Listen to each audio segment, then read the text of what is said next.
And as more people choose buses to save on fuel, the Parañaque Integrated Terminal Exchange is expecting heavier passenger traffic this Holy Week. For the latest at the terminal, we go live to mobile journalist Evan Tarinque. Evan, kamusta ang sitwasyon dyan sa Pitex?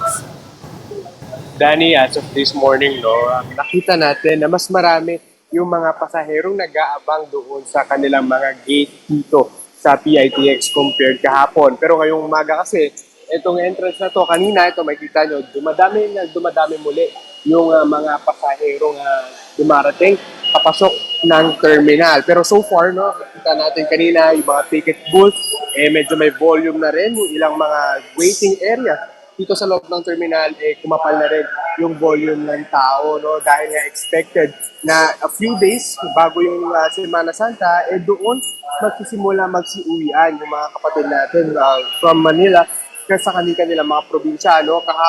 Kahapon nga, Danny, nagdagdag na rin ng mga additional bus trips yung pamahalaan ng PITX para nga ma-sustain yung volume ng mga tao na dumadagsa dito sa terminal. Pero kasabay ng Danny, kahapon kasi, napag-alaman nga ng terminal officials na merong 8 bus companies yung nag-charge, nag-overcharge ng singil sa kanilang pamasahe. Kaya naman nabigyan na yan kagabi, nilabas na nila kagabi ng show cause order ng LTFRB at binibigyan sila ng 10 days para sumagot kung bakit sila nagtaas presyo. Pero kung hindi man nila masagot yan, posibleng kaharapin nila yung suspension or cancellation ng kanilang Certificate of Public Convenience na napaka-importante para sa mga bus operators. Danny?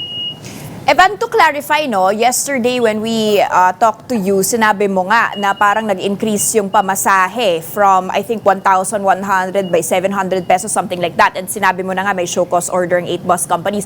Ano ba yung dapat na patakaran ngayon? Talaga bang walang increase at all compared to pre-Iran war levels or 1 month ago? Or pwede bang mag-increase, hindi lang ganun kataas?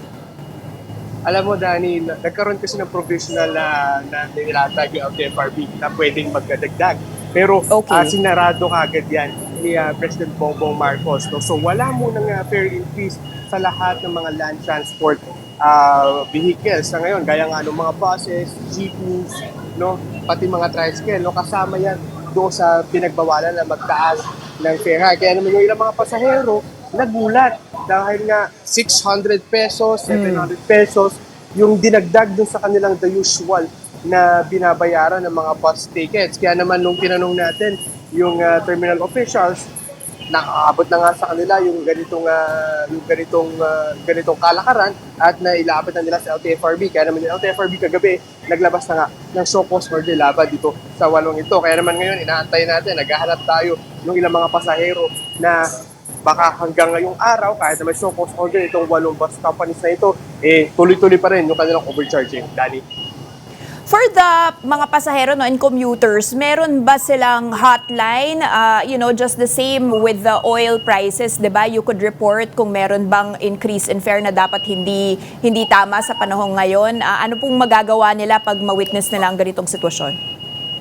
Alam mo dito, Danny, sa PITX, kung maka-experience yung mga pasaherong ganyan, pwede silang lumapit dito sa may main entrance. Ito, kasi sa likuran ko, ito yung info desk ng terminal. So, pwede silang lumapit dyan at isumbong nga kung ano-ano yung mga bus companies na nagtaas presyo or nag-overcharge sa kanila. Yung DOTR din and the LTFRB, nagsabi rin sila na pwedeng lumapit sa kanilang mga ahensya at isumbong nga yung mga abusong mga bus companies, lalo na din sa fare hike, dahil nga bawal na bawal yan at walang fare increase sa ngayon. Danny?